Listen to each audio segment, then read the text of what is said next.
Hi hello welcome to news 360 straight talk. ప్రస్తుతం మనం చిత్తూరులో ఉన్నాము. చిత్తూరులో ఓవైపు అసెంబ్లీ ఎన్నికలకు అసెంబ్లీ అభ్యర్థులంతా కూడా వాళ్ళ ప్రచారాలను దూసుకుపోతుంటే, మరోవైపు పార్లమెంటు సెగ్మెంట్లలో కూడా అభ్యర్థులు పూర్తి స్థాయిలో వాళ్ళకు ఉన్నటువంటి 7 నియోజకవర్గాలలో ప్రచారాల్లో దూసుకుపోతున్నారు. ముఖ్యంగా చిత్తూరు, ఆంధ్రప్రదేశ్ ప్రారంభంగానే ఇటు తమిళనాడు బోర్డర్లో ఉన్నటువంటి చిత్తూరు నియోజకవర్గం, చిత్తూరు పార్లమెంటు చాలా కీలకం కానున్నది. చిత్తూరు పార్లమెంటు అభ్యర్థులంతా కూడాను చిత్తూరులో ఈసారి ఎట్లయినా బాగా వెయ్యాలని చెప్పేసి ప్రయత్నాలు చేస్తున్నారు. దీంతో చిత్తూరు నుంచి టీడీపీ తరపున జనసేన, బీజేపీ బలపరిచినటువంటి మాజీ ఐఆర్ఎస్ అధికారి దగ్గుమల ప్రసాదరావు గారు పోటీ చేస్తున్నారు.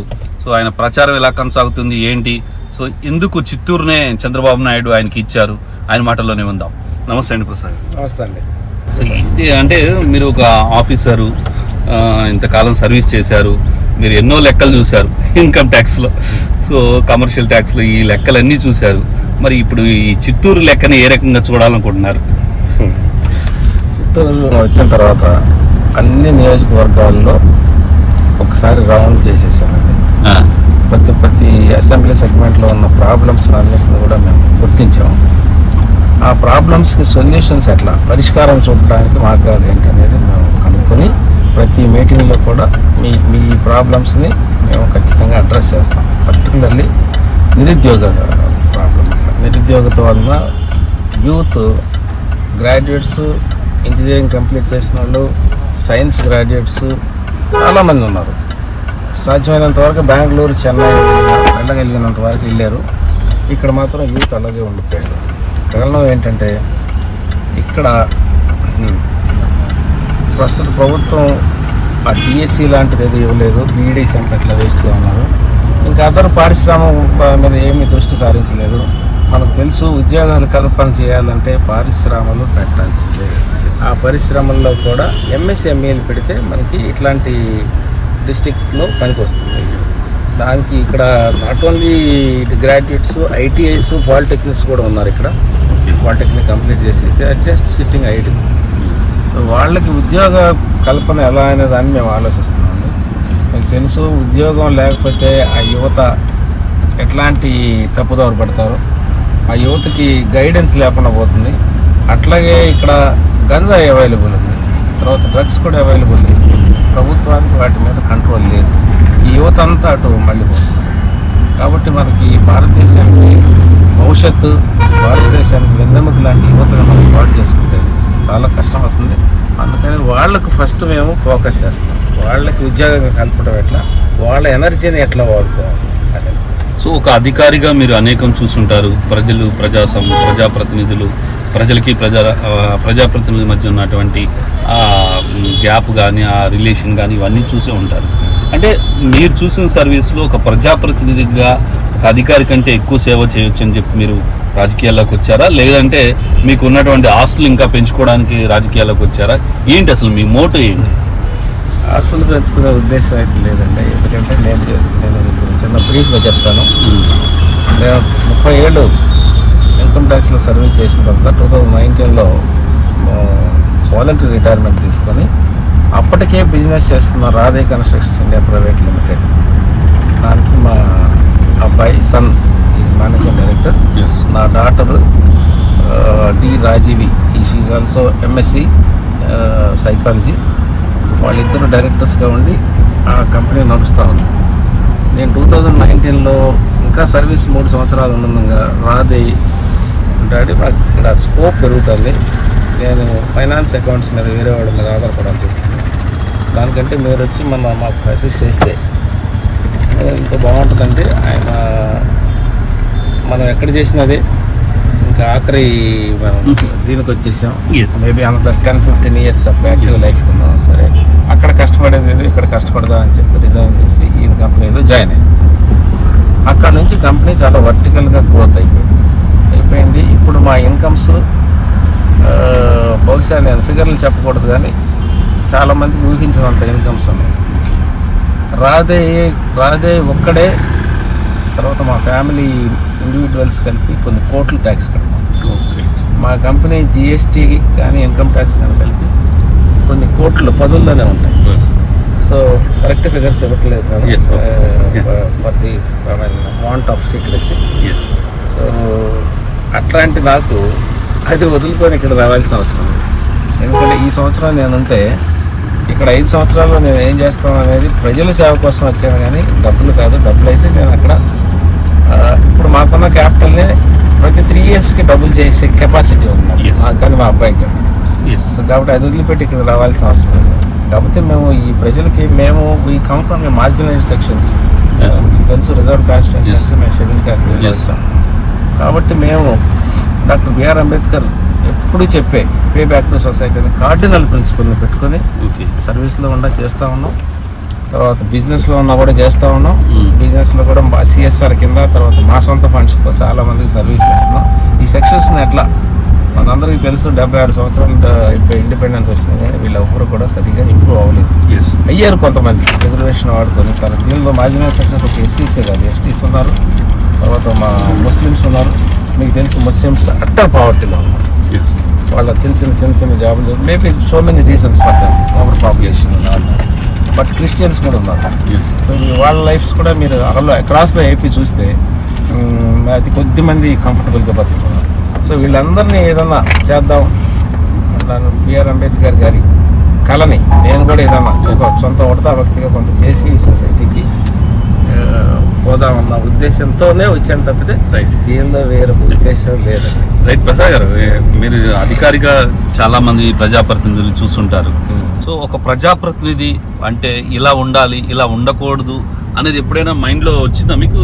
అంటే ఏంట్రా బాబు ఈ పొలిటీషియన్స్ అంతా ఇంతే అనేది ఎప్పుడైనా వచ్చిందా? ఇప్పుడు రాజకీయం పాలిటీషియన్స్ దారి తప్పినట్టు అనిపిస్తుందండి.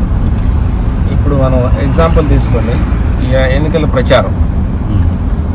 మీరు వైఎస్ఆర్సీపీ లీడర్స్ కానీ లేకపోతే వాళ్ళ అధినేత కానీ మాట్లాడుతుంటే వాళ్ళు ఏమి అభివృద్ధి చేశారు, ఎంత ఈ రాష్ట్రానికి గత 5 ఏళ్ళలో చేశారు అనేది చెప్పకుండా తర్వాత ఇంకేం చేయబోతున్నారు, భవిష్యత్తు నెక్స్ట్ వస్తే ఏం చేయబోతున్నారు, ఇదండి మనం చేయాల్సింది.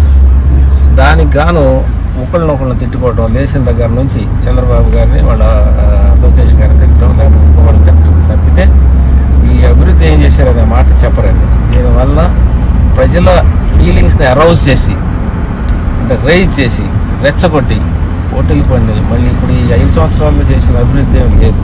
మీ అందరికీ తెలుసు. ఆయన ఫెయిల్ అయింది ఎక్కడంటే అభివృద్ధికి సంక్షేమానికి సమతుల్యాన్ని తీసుకురాలేకపోయాడు. దానికి కారణం ఏంటంటే రాష్ట్రం ఆర్థిక వ్యవస్థ కుంటుపడిపోయింది. ఆయన చేసిన సంక్షేమానికి చూడటానికే అప్పులు చేయాల్సి వస్తుంది. రాష్ట్రానికి రావాల్సిన రెవెన్యూ మనకందరికీ తెలుసు, 3-4 మెయిన్ రెవెన్యూస్ ఉంటాయి. ఒకటి ఎక్సైజ్, 2 ల్యాండ్ రిజిస్ట్రేషన్, తర్వాత మన స్టేట్ పబ్లిక్ సెక్టర్లో ఉండే ఇండస్ట్రీస్ డివిడెండ్స్, తర్వాత సెంట్రల్ గ్రాంట్స్, మన ఇన్కమ్ ట్యాక్స్లో మన షేరు, జిఎస్టీలో మన share. These are the main incomes. అవి తప్పితే, ఆ షేర్ తప్పితే ఇక్కడ వస్తున్న రెవెన్యూ జీరో. ఎందుకంటే లిక్కర్ ఎక్సైజ్ డిపార్ట్మెంట్ని నిర్వీర్యం చేసేసారు. ఎందుకంటే ఇంతకుముందు మనకు నెలకు 13,000 సెంట్రల్ గవర్నమెంట్ నుంచి వచ్చే ఫండ్స్ తప్పించి ఏది మనకు మన వాటా రావాల్సిన వాటా తప్పించి ఇక్కడ నుంచి ఏం లేదు. రెవెన్యూ అనేది అసలు ఏమీ లేదు. దాంతో ఇవ్వాల్సిన సంక్షేమ పథకాలు లేకపోతే ఈయనకి అడ్మినిస్ట్రేటివ్ ఎక్స్పెన్సెస్ వీటికి కూడా అప్పులు చేయాల్సి వస్తుంది. మీరు గమనిస్తున్నారు, పెన్షనర్లకి పెన్షన్ ఎప్పుడు కూడా 10వ తారీఖులో పట్టలేదు. కొన్నిసార్లు 18వ తారీఖు కూడా పోతుంది. అతి దయనీయమైన పరిస్థితి. వాళ్ళు 30-40 ఏళ్ళు సర్వీస్ చేసి శేష జీవితాన్ని మందులు ఏదో తినడానికి పిల్లలంతా అమెరికాలో ఏడో సెటిల్ అయిపోయింది. వీళ్ళు దాని మీద ఆధారపడి జరుగుతుంటే వాళ్ళకి రావట్లేదు. జీతాల మీద ఆధారపడ్డ టీచర్స్, ఉద్యోగస్తులకి టైంకి శాలరీస్ రావట్లేదు. ఇది అంతటి కారణం ఏంటంటే రాష్ట్రానికి రెవెన్యూ లేదు. అక్కడ నుంచి వచ్చిన ఇవి సంక్షేమ పథకాలకు ఇచ్చుకోవడం, లేకపోతే అడ్మినిస్ట్రేటివ్ ఎక్స్పెండిచర్కి ఇచ్చుకోవడం, లేకపోతే ఏ రూపాల్లో వెళ్తున్నా తెలియట్లేదు. తర్వాత అక్కడ నుంచి వచ్చే జిఎస్టీ ఇవి కూడా ఇక్కడ వ్యాపారం అభివృద్ధి చెందితేనే జిఎస్టీ షేర్ ఎక్కువ ఉంటుందండి. ఇది మన share in proportion to the tax we pay అని అంటారండి. ఇన్కమ్ ట్యాక్స్కి మన కంబైన్డ్ రాష్ట్రాల్లో అదృష్టం కొన్ని కంబైన్డ్ ఉంది ఇంకా ఇన్కమ్ ట్యాక్స్. దానిలో మనం 60,000 కోట్లు 70,000 కోట్లు కానీ మనం పే చేస్తుంటే దానిలో మన ప్రపోర్షన్ ఎంత 35%, 45% మళ్ళీ మనకు వస్తుంది. మిగతాది వాళ్ళు అభివృద్ధి కోసం సెంట్రల్ గవర్నమెంట్ వాడుతుంది. ఆ వచ్చే 60,000 నుంచి 70,000 కోట్లలో కూడా ఆంధ్రప్రదేశ్ నుంచి కడుతున్నది చాలా తక్కువ. Please refer to statistics. Telangana నుంచి ఎక్కువ కడుతున్నాం. దాని అర్థం ఏంటంటే లక్కీలీ కంబైండ్ ఉన్నాం కాబట్టి మీకు వస్తుంది తప్పితే అది కానీ సపరేట్ అయిపోయిందంటే major amount goes to Telangana రాష్ట్రం. రెండోది ఇక్కడ చాలా మంది చెప్తూ ఉంటారు, అంటే నాకు తెలియదు ఇన్కమ్ ట్యాక్స్ సంబంధించి మీకు తెలిసినంతగా. ఒకటి పక్కనున్న చెన్నైకి అతి దగ్గరగా చిత్తూరు జిల్లా ఉండడం, హెడ్ ఆఫీస్లన్నీ అక్కడ ఉండిపోవడం, కొంతమంది ఏమో తెలంగాణలో హైదరాబాద్లో హెడ్ ఆఫీస్ పెట్టుకోవడం వల్ల ఇక్కడ ఉన్నటువంటి ట్యాక్స్లన్నీ కూడా జిఎస్టీ కానీ వాటి కానీ ఆదాయం తెలంగాణకి అటు తమిళనాడుకి వెళ్తుందని అంటారు. ఇందులో ఎంతవరకు వాస్తవం? అది వాస్తవం కాదండి. ఎందుకంటే ఇక్కడ పరిశ్రమలు ఉన్నది తక్కువ. వీళ్ళ ఆఫీసులు అక్కడ పెట్టుకునేది కానీ అది చాలా తక్కువ. ఏదన్నా రియల్ ఎస్టేట్ ఆఫీస్ పెట్టి ఉండొచ్చు కానీ మ్యానుఫ్యాక్చరింగ్ కానీ తర్వాత ప్రాసెసింగ్ ఇండస్ట్రీ కానీ చాలా తక్కువ ఉన్నాయి. ఇంకా చిత్తూరు ప్రజలు ఇక్కడ ఉద్యోగాలు లేక తమిళనాడుకి బెంగళూరుకి వెళ్తే మీరు వేల మంది వెళ్ళిపోయారు, వలస వెళ్ళిపోయారు. కొంతమంది హైదరాబాద్లో ఉన్నారు. దీనికి కారణం ఏంటంటే ఇక్కడ ఉపాధి లేక, ఇక్కడ వ్యాపారం చేసుకునే అవకాశాలు లేకపోతే. ఇట్లాంటి పరిస్థితుల్లో వీళ్ళు ఎక్కడ దీని మీద దృష్టి సారించి అవకాశాలు అయితే మెండుగా ఉన్నాయి. అంటే ఇక్కడ సహజ వనరులు చాలా ఉన్నాయి, అవకాశాలు ఎక్కువగా ఉన్నాయి, ఇండస్ట్రీస్ పెట్టుకోవడానికి ఉన్నాయి, సిటీ లేకపోతే ఇలాంటివి అన్ని ఉన్నప్పటికీ కూడాను ఇక్కడ యువత ఎందుకని వెళ్ళిపోతున్నారు? అంటే కేవలం పరిశ్రమలు వస్తేనే ఉపాధి అండి. గవర్నమెంట్ ఎంప్లాయ్మెంట్ పర్సంటేజ్ చాలా తక్కువ ఉంటుందండి మన ఉద్యోగాల్లో. పరిశ్రమలు రావాలి, పరిశ్రమల్లో ఉద్యోగ కల్పన ఎక్కువ ఉండే పరిశ్రమలు రావాలి. క్యాపిటల్ ఇంటెన్సివ్ ఇండస్ట్రీస్ వచ్చినందువల్ల ఉద్యోగాలు ఎక్కువ రావు. ఎంఎస్సి ఎంఏ లాంటివి పెట్టుకొని మనకి చక్కగా అవకాశం ఉంది. ఇక్కడ మద్రాస్ ఇక్కడికి 120 కిలోమీటర్స్ అవే ఉంటుంది. బెంగళూరు మోర్ దాన్ 150 కిలోమీటర్స్ దగ్గర ఉంటుంది. మద్రాసులో మనకు తెలుసు ఆటోమొబైల్ ఇండస్ట్రీ ఈజ్ గ్రోయింగ్. మీరు గమనిస్తే హుందై, the great హుందై company manufacturing unit చెన్నైలో ఉంది. ఫోర్డ్ ఉంది, రాయల్ ఎన్ఫీల్డ్ ఉంది. తర్వాత డిఫెన్స్ మ్యానుఫ్యాక్చరింగ్ ఇండస్ట్రీ ఉంది. మీరు పెరంబదూరు రోడ్లో వెళ్తే మీకు కనపడని ఇండస్ట్రీ లేదు. ఓకే, అలాగే బెంగళూరులో కూడా apart from software manufacturing industry కూడా ఉంది. అయితే వీటికి మనం ఏమైనా ఉపయోగించుకుంటున్నావా? ఎందుకంటే ఆల్రెడీ వాళ్ళు 100 కిలోమీటర్ల లోపల ఇండస్ట్రీ పెట్టొద్దని చెప్పి ఒక రూల్ పెట్టుకున్నారు. అంటే 100 కిలోమీటర్ల అవతల పెట్టాలంటే మనం ఉన్నది చిత్తూరు పక్కన, అటు సైడ్ వాళ్ళకి సౌత్లో మనకున్న సముద్రం ఉంది. ఈ చిత్తూరుని ఎందుకు మనం దాన్ని వాడుకోలేకపోతున్నాం అంటే వాళ్ళు దీని మీద సరైన దృష్టి పెట్టలేదు. ఎప్పుడు పెట్టబోతున్నాము? ఒక్క కుప్పంలో మాత్రం చంద్రబాబు నాయుడు గారి కాన్స్టిట్యున్సీ కాబట్టి బ్రహ్మాండమైన మెడికల్ కాలేజీలు, ఇంజనీరింగ్ కాలేజీలు, పరిశ్రమలు, వ్యవసాయ అభివృద్ధి కనపడుతుంది. ఇజ్రాయెల్ నుంచి డ్రిప్ ఇరిగేషన్ టెక్నాలజీ తీసుకొచ్చి వాళ్ళకి అందుబాటులో పెట్టుకుని ఆ వాటర్ని మ్యాక్సిమం ఆప్టిమం యూటిలైజేషన్ చేసుకొని ఆ కాన్స్టిట్యున్సీ బాగుంది. తర్వాత మా అమర్నాథ్ రెడ్డి గారు ఇండస్ట్రియల్ మినిస్టర్ ఉన్నప్పుడు పల్లమనేరికి కొంత ప్రయత్నం చేశారు. ఆయన ఇండస్ట్రియల్ కారిడార్ లాగా చెన్నై రోడ్లో ఇండస్ట్రియల్ కారిడార్ లాగా ఒక ల్యాండ్ అలాట్మెంట్ చేశాడు. స్టార్ట్ చేశాడు కొంతమందికి ఇండస్ట్రీస్ వేయటం. ఆ స్టార్ట్ చేసిన పరికరం నెక్స్ట్ వీళ్ళు ప్రభుత్వం వచ్చిన తర్వాత దాన్ని అట్లా నేర్చుకొచ్చేసారు. ఇప్పుడు వెళ్ళి చూడండి, స్థలాలు పడి ఉంటాయి, చిన్న షెడ్లు కనపడతాయి. సో అమర్నాథ్ రెడ్డి గారు చేసిన కృషి కూడా దొంగలో దొక్కేసారు. నేను ఈ మధ్యనే తిరుపతి, రేణిగుంట ఆ ప్రాంతంలో ప్రకటించినప్పుడు కూడా మొబైల్స్ తయారు చేసేటువంటి సంస్థలు రెండింటిని అక్కడ ప్రారంభించారు. కనీసం ఆ మొబైల్స్ ప్యాకింగ్ యూనిట్ మాత్రం బెంగళూరులో ఉంది. అంటే మొబైల్ ప్యాకింగ్ కనుక మనం కూడా ఆ మొబైల్స్ ఎట్లాగ వచ్చింది, వాడు ప్యాకింగ్ దాని సపోర్టింగ్ ఇండస్ట్రీస్, ఒక ఇండస్ట్రీ వచ్చిందంటే దానికి రిలేటెడ్ సపోర్టింగ్ ఉన్నటువంటి చిన్న అన్ని కూడా దాని ప్యాకింగ్ లేకపోతే ఇంకేదో మ్యానుఫ్యాక్చరింగ్ సంబంధించినటువంటి వాటిలలో ఒక యూనిట్ కి సబ్ గా కొన్ని యూనిట్స్ అనేవి ఇక్కడ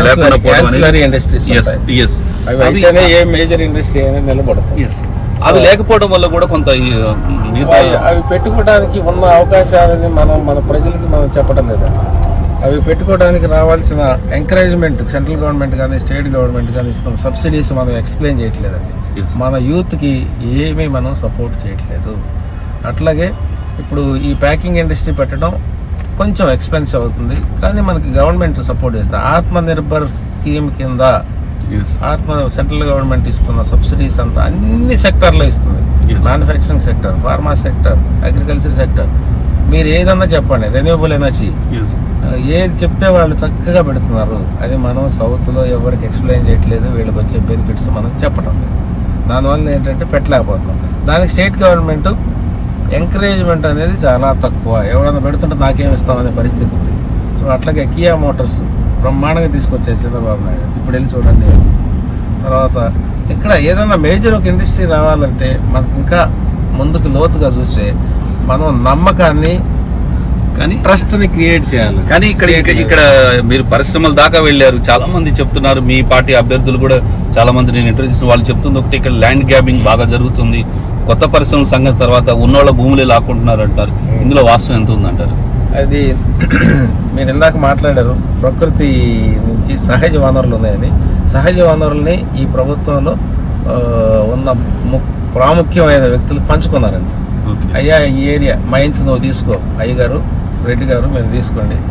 ఇక్కడ తిరుపతిలో మనకు బహుగా అవైలబుల్ అండి రెడ్ శాండల్ ఉంది. ఈ రెడ్ శాండల్ని ఎలాగా పంచుకోవాలని ఇద్దరు ముగ్గురు రెడ్డి గారు కొమ్మక్కయి దాన్ని చేసుకుంటున్నారండి. It is running in two thousands of crores. అది వాళ్ళు సహజ వనరులని వాళ్ళ సొంత వనరులుగా లేదా వాళ్ళ అంత భూమిలాగా పంచుకుంటున్నారు. దీన్ని కానీ మనం చేసి అడ్డుకట్ట వేయకపోతే మన రాష్ట్రాన్ని కూడా పంచుకొని అమ్మేస్తారు. అదే వీళ్ళ ప్రజల భయం. గ్రాబింగ్ ఏంటంటే ఎక్కడన్నా ఒక ల్యాండ్ ఉండి కొంచెం యూస్ఫుల్ అందంటే వాళ్ళు వాలిపోతారు, ఇక్కడికి ఇది మాకు కావాలి, త్రో అవే ప్రైస్ అని రావటం, లేదా నువ్వు ఇవ్వకపోతే మేము తీసుకుంటాం, నువ్వేం చేస్తాం. అనదర్ థింగ్, ఇప్పుడు ల్యాండ్ ఎంటైటిల్మెంట్ యాక్ట్ అని వచ్చింది.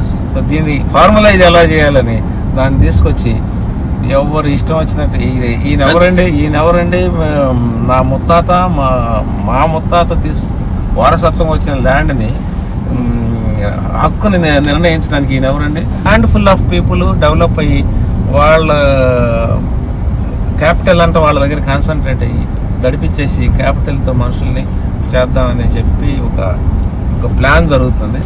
ఆ ప్లాన్ అంటే మీరు గమనించే ఉంటారు, ఇట్లాంటి ట్రెండ్స్ అన్ని మీరు 1930-40 మధ్యలో చూసి ఉంటారు. ఎక్కడ it was a period of Mussolini, తర్వాత Nazis and Stalin, Mao setting and Bolshevik.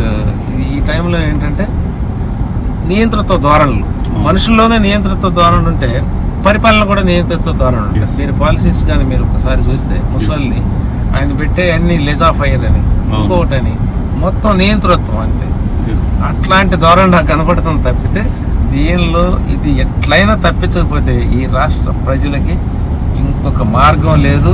It is no option. తప్పించుకొని బయటపడితే అట్లీస్ట్ స్టేట్ ఉంటుంది. అండ్ ఇంకొక విషయం చెప్పదలుచుకున్నానండి, రాజధాని గురించి కూడా చూడండి. మనం ఇప్పుడు ఎవరు తప్పు అని ఎంచే కంటే ఈరోజు మనం తల లేని మొండింగా నిలబడ్డాం. 5 ఏళ్లలో రాజధాని ఎందుకు ఏర్పడలేదండి? అంత ఏమన్నా ఇది ఎట్లా ఉంటుందంటే మీరు ఎందుకు చేయలేదంటే అంతకుముందు మీరు ఎందుకు చేయలేదని క్వశ్చన్ తప్పితే ఎందుకు చేయలేదని సమాధానం ఉండదు. లేకపోతే నువ్వు ఈ తప్పు చేసావంటే నువ్వు 5 చేసావు కదా అంటాడు. Baseless arguments. సో ఆయన ఈ 5 ఏళ్లలో ఈ 3 రాజధానులు నా బొందాన్ని చెప్పడం తప్పితే ఏంటి ఒక రాయి ఇటుకేసాడా? నేను చెప్తాను, చంద్రబాబు గారి టైంలో ఏమైంది 5 ఏళ్ళు. రాజధాని నిర్మాణం ఎప్పుడు కూడా 4 ఏళ్ళు 5 ఏళ్ళు కదండి. దాని డిజైన్, స్ట్రక్చరల్ ఇంజనీరింగ్ తీసుకొచ్చి స్ట్రక్చరల్ ప్లాన్స్, తర్వాత హార్టికల్చరల్ ప్లాన్స్, తర్వాత గ్రీనరీ పార్ట్, తర్వాత location of the departments, location of the public living, location of the educational ప్లాన్గా కట్టుకోవాలి. ఇట్లాంటి దానికి డిజైన్స్ 7-8 ఏళ్ళు పట్టిద్దండి. అట్లాంటి దాన్ని ఆయన 4 ఏళ్ళలో డిజైన్ చేసి ఈ రాజధాని కట్టుకున్నాం అంటే ఫండ్స్ కూడా లేకుండా అని చెప్పి మొదలెడితే దాన్ని కాస్త మనం వాడగొట్టాం. ఈయన అట్టుముట్టుకొని బొగ్గలు పట్టుకొని మాయ మాటలు చెప్తే మనం వదిలేసాం. ఇప్పుడు ఎక్కడున్నామంటే మనం రాజధాని లేని తల లేని మొండంగా కూర్చున్నాం. రేపు పొద్దున ఇప్పుడు కూడా ఆయన చెప్పిన మాటలేని నేను అది చేశాను, బటన్ నొక్కా, మీకు అది చేశాను నమ్మి చేస్తే ఈసారి మొండెం కూడా లేని కాళ్ళతో నిలబడే పరిస్థితి వస్తుంది. లేదా కాళ్ళ లేని మొండెం మనం చూస్తుంటాం కొంతమంది. ఇప్పుడు తల లేని మొండెం ఉంది, ఇక కాళ్ళ లేని మొండెం ఉంటుంది. దాన్ని చూసుకోవాలని పరిస్థితి తెచ్చుకునే పరిస్థితి అయితే వస్తుందని నేను ఊహిస్తున్నాను. రైట్, మీరు అన్నారు సరే, ఈ రాజకీయాల్లోకి వచ్చిన తర్వాత రాజకీయ నాయకులు మీలాగనే చాలా మంది టీడీపీ నాయకుల మీద, అంటే మీరంటే ఫ్రెష్గా వచ్చారు కాబట్టి గత 5 ఏళ్ళుగా చాలా మంది కేసులు ఫేస్ చేశాం, చాలా హెరాస్మెంట్ ఫేస్ చేశాం, చాలా చోట్ల వాళ్ళ ఫ్యాక్టరీలు వాళ్ళకి సంబంధించిన కొంతమంది అయితే రాజకీయాలు వదిలేసి వెళ్ళిపోయారు. సో ఈ పరిస్థితి వచ్చిన సందర్భంలో మరి మీరు కూడా వచ్చారు. సో మరి పొద్దున మీ మీద కూడా ఈ రకమైనటువంటివి ఉంటాయి కదా, ఎలిగేషన్స్ కానీ ఇంకా కానీ వీటన్నిటి ఫేస్ చేయడానికి సిద్ధమా? ఇప్పుడు ఈ రాజకీయ నాయకుల మీద చేసిన ఎలిగేషన్స్ కదన్నా ఏంది నిజాలు. ఎందుకంటే బెస్ట్ ఎగ్జాంపుల్ మనకి జయరావు గారు పాలిటిక్స్ వదిలి వెళ్ళిపోయారు, వీళ్ళు దెబ్బకి తట్టుకుని. అమర్రాజా బ్యాటరీస్ చిత్తూరు ఎగ్జాంపుల్ తీసుకుని ఆయన ఎక్స్పాన్షన్కి ప్రపోజ్ చేస్తే ఎక్స్పాన్షన్ చేయనీయకపోగా ఉన్నదానికి ప్రాబ్లం తయారు చేశారు. రైట్, అంటే మీ ముందున్న ప్లాన్ ఏంటి? అంటే ఒకవేళ రాష్ట్రం తెలుగుదేశం పార్టీ అధికారంలోకి వస్తే దీన్ని రివర్క్ చేయడం ఎట్లా ఏంటి? ఇది మంచి ప్రశ్న అండి. అందరు చాలా ఇంతకుముందు కూడా నాకు ఇంగ్లీష్ ఛానల్లో వాళ్ళు అడిగారు, మీరు అప్పు ఉందంటున్నారు, ఇప్పటికే చాలా అప్పు ఉందంటున్నారు, మీరు కూడా ఫ్రీ బేస్కొని అనౌన్స్ చేశారు, దీన్ని ఎట్లా మీట్ అవుతారు? ఇది అమాయకమైన ప్రజలు అడగలేకపోవచ్చు, మేము అడుగుతాం చెప్పండి అన్నారు. ఇంటెలెక్చువల్స్ ప్రథమంగా నేను చెప్పేది ఏంటంటే, సెంట్రల్ గవర్నమెంట్ ఇచ్చిన స్కీమ్లో సెల్ఫ్ రిలయన్స్ అనే ఒక స్కీమ్ పెట్టి పారిశ్రామికవేత్తలకి బ్రహ్మాండమైన ఎంకరేజ్మెంట్ ఇస్తున్నారు. The best example is parts supply 3,500 parts ancillary industries import చేసుకున్నదాన్ని బ్యాన్ చేశారు టు ద డిఫెన్స్. అంటే 3,500 పార్ట్స్ మీరు ఇక్కడ డెవలప్ చేయండి అని అర్థం దేశం మొత్తం. సో అట్లాంటి ఒక 100 ఇండస్ట్రీస్ ఉన్నాయి. వాటన్నిటినీ చంద్రబాబు నాయుడు గారు తీసుకొస్తారు, వాటిల్లో ఉన్న బెనిఫిట్స్ని తీసుకుంటారు, రెవెన్యూ క్రియేట్. తర్వాత చంద్రబాబు నాయుడు గారు ఒక్కళ్ళే మనకు తెలుసు, ఈజ్ ఎ బ్రాండ్ అంబాసిడర్. ఆయన వచ్చితేనే బయట నుంచి పెట్టుబడులు వస్తాయి, ఎందుకంటే ఈయన అడ్మినిస్ట్రేషన్ బాగా చేస్తారని ఒక నమ్మకం, ఒక రాష్ట్రం మీద నమ్మకం, ట్రస్ట్ క్రియేట్ చేస్తే అందరూ వచ్చి పెట్టుకుంటారు. వ్యాపారస్తుడికి ఏం కావాలండి, నేను ముంబైలో ఉన్నానా అమెరికాలో ఉన్నానా అనేది కాదండి, నేను ఎక్కడున్నా సరే నాకు కావాల్సిన బెనిఫిట్ నాకు వస్తుందా, ఎక్స్పాన్షన్ ఉందా, నేను ఎంతగా నా ఇండస్ట్రీని ఎక్స్పెక్ట్, ఆ ఎక్స్పాన్షన్ అంతా ఏపీకి తీసుకొస్తాను. సో రెవెన్యూస్ పెరుగుతుంది. మేబీ నేను అనుకోవటం ఫర్దర్ అప్పులైతే చేయరు, ఉన్న అప్పుల్ని కట్టుకుంటూ వెళ్తే అంతవరకు స్టాండర్డ్ చేయడానికి అయితే ఈయన సిద్ధమైపోయింది, ఇంకా అప్పు చేయరు, ఈ రెవెన్యూస్ సరిపోతాయి. అట్లాగే సెంట్రల్ గవర్నమెంట్ నుంచి ఫండ్స్ కూడా అలయన్స్ ఉన్నాం కాబట్టి మంచి ఫండ్స్ వస్తాయి. సో అన్ని అభివృద్ధి కార్యక్రమాలు ఎంప్లాయ్మెంట్ క్రియేటివిటీ అవుతుంది, ఖచ్చితంగా అవుతుంది. సో అన్నిటికీ అడ్రస్ చేస్తారు. మన ఒక యూనిట్ని తీసుకుంటే ఫ్యామిలీలో ఒక 5 మెంబర్లు ఉంటే, భార్య భర్త 5 పిల్లలు 2 తల్లి తండ్రి డిపెండెంట్స్ ఉంటే మనం ఏం చేస్తాం, పొరపాటున అప్పులైతే ముందు ఖర్చు తగ్గించుకుంటాం. సెకండ్, ఒకటే పనిచేసేవాళ్ళు భార్య కూడా ఉంటుంది, నేను కూడా వర్క్ చేస్తాను అని చెప్పి ఆమె కూడా తీసుకొస్తుంది. ఇంకా పిల్లలు కూడా తయారవుతారు.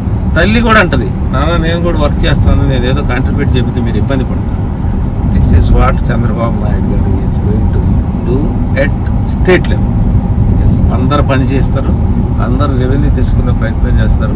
ఆయన కష్టపడటమే కాకుండా మిగతా వాళ్ళందరినీ కట్టపడే విధంగా ఉత్సాహపరుస్తారు. అలాంటి వాళ్ళందరూ ఆయనకి విందముగా నిలబడతాం. ఆ రెవెన్యూ ఎట్లా వస్తుంది అనేది ఇండస్ట్రీస్ తీసుకొచ్చి మా కాన్స్టిట్యున్సీ పర్టికులర్గా ఇక్కడ ఎలా రెవెన్యూ మా చిత్తూరు డిస్ట్రిక్ట్ నుంచి రెవెన్యూ కాంట్రిబ్యూషన్కి మీరు ఒక 2 సంవత్సరాల తర్వాత చూస్తారు. ఈ సర్వేల్లో వస్తున్నాయి కదా, ఇవన్నీ పెయిడ్ సర్వేలు. జెన్యున్ సర్వే చేసింది ఎవరంటే ఉన్నారు 1-2, అవి బయటికి పబ్లిష్ చేయరు. ఆ రిపోర్ట్లు మా దగ్గర ఉంది. వాళ్ళ ఇంట్రెస్ట్ ఏంటంటే ఆబ్జెక్టివ్గా ఏం జరుగుతుందో చెప్పడం వాళ్ళ పని. సో కాబట్టి వాళ్ళది మేము ఫాలో అవుతున్నాం.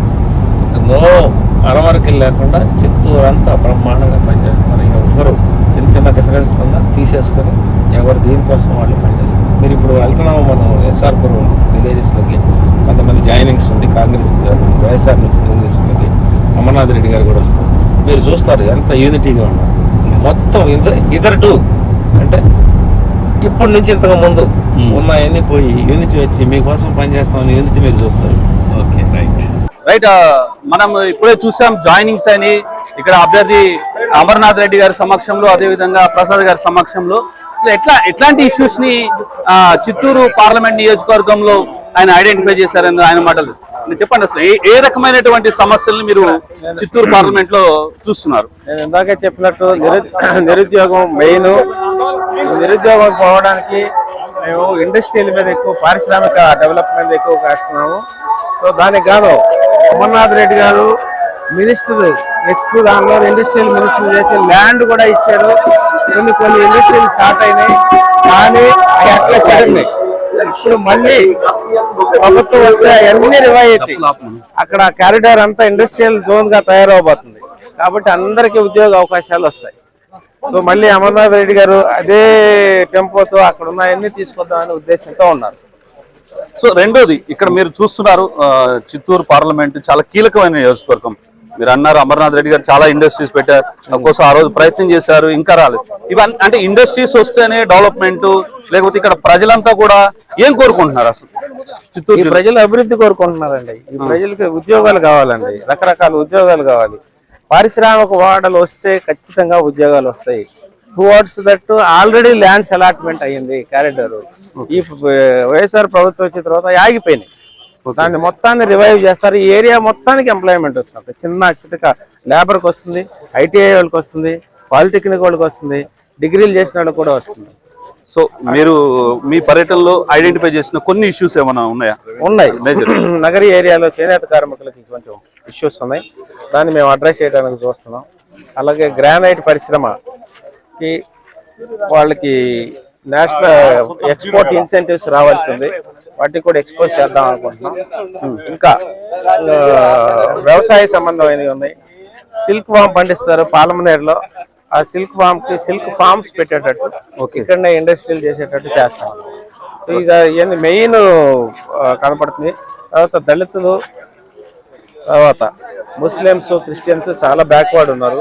వాళ్ళకి ఏం స్కీమ్స్ తీసుకొస్తే బాగుంటాయి అనేది మేము ఆలోచిస్తాం. What is your appeal? Chittoor ఓటర్లకి మీరు ఏమి అప్పీల్ చేస్తారు? చిత్తూరు ఓటర్లకు ఒకటే చెప్తామండి, మేము అభివృద్ధికి కమిటెడ్ గా ఉన్నాం, అన్ని నియోజకవర్గాలకి కమిటెడ్ గా ఉన్నాం. Senior leaders like Amarnath Reddy గారు మాకు గైడెన్స్ ఉన్నారు. ఇప్పుడు మీరు చూశారు, ఆయన పొలంనేరు నుంచి ఇక్కడికి వచ్చారు, ఇది జీడి నెల్లూరు. సో ఆయనకి మొత్తం కాన్స్టిట్యున్సీ అంతా అక్కడ నుండి ఆయన గైడెన్స్ లో బాగా ముందుకు తీసుకుపోవడానికి ప్రయత్నం చేస్తున్నాం. వీళ్ళకి అప్పీల్ ఏంటంటే గెలిపించండి. ఇప్పుడున్న ప్రభుత్వం తల లేని మొండెంలా ఉంది, మరి ఇంకోసారి ఎందుకుంటే కాళ్ళు గోళ్ళ లేని మొండెం చూడాలని మీరు అనుకుంటే వాళ్ళకి చేయండి. లేదంటే తలను తెచ్చి పెట్టుకుందాం, తర్వాత అభివృద్ధిని తెచ్చుకుందాం. నెక్స్ట్ 10-15 years వరకు కూడా మీకు ఎట్లాంటి ప్రాబ్లం లేకుండా చూస్తామని మేము అనుకుంటున్నాం. రైట్. అంటే తిరుపతి, చిత్తూరు ఈ రెండు పార్లమెంట్ సెగ్మెంట్లే కాదు, మొత్తం ఆంధ్రప్రదేశ్ అంతా కూడా చంద్రబాబు నాయుడు మళ్ళీ గెలిస్తేనే, అధికారంలోకి వస్తేనే అభివృద్ధి అనేది ఒకటి వస్తుంది. కొన్ని నియోజకవర్గాల్లో కేవలం టీడీపీ అభ్యర్థులు గెలిస్తే కాదు కదా అనేటువంటి భావన కూడా వస్తుంది. మొత్తం ఆంధ్ర మొత్తం గెలవాలండి. ఆంధ్ర మొత్తం అందరూ అదే కమిట్మెంట్ తో చేయాలి. ఎవరు కూడా ఈ డిఫరెన్సెస్ అరమరికలు లేకుండా మాకు ఒకటే ఉన్న ఎయిమ్, టీడీపీ గవర్నమెంట్ ఫామ్ చేయాలి, చంద్రబాబు నాయుడు గారు సీఎం అవ్వాలి. అది ఎప్పుడైతే అవుతారో మాకు ఇక్కడ ఉన్న సీనియర్ లీడర్స్ మినిస్టర్స్ అవుతారు. వాళ్ళు ఎప్పుడైతే మినిస్టర్ అవుతారో మా నియోజకవర్గం బాగా అభివృద్ధి. Right. How is the cooperation with Janasena and BJP? ఎట్లా ఉంది వాళ్ళ? చాలా బాగుందండి కోఆర్డినేషన్. మేము అదర్ దానిలో చూడలేదు, కానీ మా నియోజకవర్గంలో అయితే జనసేన ఈజ్ వండర్ఫుల్ గా పనిచేస్తున్నారు. బీజేపీ కూడా ఏ మాత్రం డిఫరెన్స్ లేకుండా పనిచేస్తున్నారు. బాగా సపోర్ట్ ఉంది అన్ని చోట్ల. రైట్. ఫైనల్ గా చిత్తూరు ప్రజలు ఎందుకు ప్రసాద్ రావుని ఎన్నుకోవాలంటే ఏం చెప్తారు? వాళ్ళకి నేను ఇంతకుముందే చెప్పాను, నాకు రిఫరెన్స్ పాయింట్ లేదు, నేను బలానా చేశాను అంటాను, కొత్తగా వచ్చాను కాబట్టి.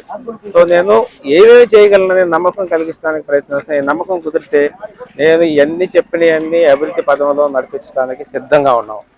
ఈ నెక్స్ట్ 10-15 years ఆ తర్వాత కూడా ఈ అభివృద్ధి రిఫరల్ పాయింట్ అవుతుంది. అంత కమిటెడ్ గా ఉన్నాం. సో మాకున్న ఒక అడ్వాంటేజ్ అంటే సీనియర్ లీడర్స్ ఉన్నారు మాకు, who are going to become ministers. వాళ్ళు వస్తే మాకు ఇంకా అంత యాక్సెస్ పెరుగుతుంది కదా, అందరికి యాక్సెస్ పెరుగుతుంది. సో ఇప్పుడు ఆగిపోయిన అన్ని వస్తాయి. ఆగిపోయిన ఇరిగేషన్ ప్రాజెక్ట్స్ కూడా రివైవ్ చేస్తారు, పారిశ్రామిక వాడలను రివైవ్ చేస్తారు. ఇంకా అంతకంటే ఉందంటే అన్ని డెవలప్మెంట్ వచ్చాయి కదా. ఇరిగేషన్ వస్తే వ్యవసాయం డెవలప్ అవుతుంది, ఇండస్ట్రియల్ వస్తే యాన్సిలరీ ఇండస్ట్రీ డెవలప్ అవుతాయి, ఉద్యోగాలు వస్తాయి, అవుతుంది బాగా. సో ఇవన్నీ కూడా తెలుగుదేశం పార్టీ, అదేవిధంగా చిత్తూరు పార్లమెంటు, చిత్తూరు అభ్యర్థుల వల్ల సాధ్యం అని అంటారు. అవును, ఖచ్చితంగా సాధ్యం అండి. Okay, right. All the best Prasad Rao గారు. Thank you. రైట్. మొత్తం మీద మనం చూసాం చిత్తూరు పార్లమెంటు నియోజకవర్గంలో ఉన్నటువంటి 7 నియోజకవర్గాలతో పాటు చిత్తూరు పార్లమెంటు నియోజకవర్గం కూడా తెలుగుదేశం పార్టీ గెలుచుకుంటుంది అని చెప్పేసి ప్రసాద్ రావు గారు అంటున్నారు. అదేవిధంగా ఖచ్చితంగా గెలిస్తే తాను ఈ చిత్తూరు అభివృద్ధి కట్టుబడి ఉంటానని, అదేవిధంగా తెలుగుదేశం పార్టీ అధికారంలోకి వస్తే ఖచ్చితంగా ఈ చిత్తూరు నియోజకవర్గం దేశంలోనే ఒక మంచి నియోజకవర్గంగా తీర్చిదిద్దాను, అదేవిధంగా కేంద్రం నుంచి రాబట్టాల్సినటువంటి నిధులన్నీ కూడా తీసుకొచ్చి చిత్తూరు పార్లమెంట్ అభివృద్ధికి తాను కృషి చేస్తానని చెప్పి ప్రసాద్ అంటున్నారు. చిత్తూరు అభివృద్ధికి తాను కట్టుబడి ఉన్నానని చెప్పేసి ప్రసాదరావు గారు అంటున్నారు. ఇది వాటి స్ట్రైట్ టాక్ చూస్తున్నాను. న్యూస్ 360 నిజం ఆలోచనను మారుస్తుంది.